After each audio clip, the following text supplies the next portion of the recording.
মইরা গেছে গেলা কি ছেলে এটা এখনো উঠে না 12:30 20 বাজে স্কুলে যাবি কুম্বালা ছেলের বাসা আমার কথা একটাও শুনে না আরো ঘুমানো ভাবে সারার মতো তুমি ডাক দাও কেন উঠে না ছেলে উঠে এখনো উঠছে না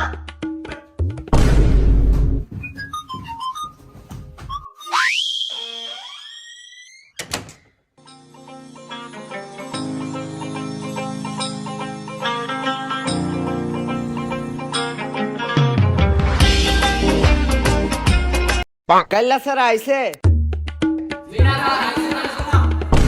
এটা এখনো আইছে না উমায় কইটা খালি আজকে আলো কইটা রাস্তা দেখাও ওই বেদবের বাচ্চা এখন আসতই কয়টা বাজে স্যার আর দেরি করতাম না আর কোনোদিন যাতে দেরি করতে না দি যা এক গ্লাস পানি লয়া স্যার পানি কিদ্দা নাম পানি কিদ্দা এটা বুঝছ না পানি ভাই বন্ধা দেখাস বন্ধা দাই লয়া যা স্যার খালি আমার সাথে এরকম করে বাংলাদেশের রাজধানী হইছে শেফালি বাড়ির জামাইয়ের বাড়ির পাশের বাড়ি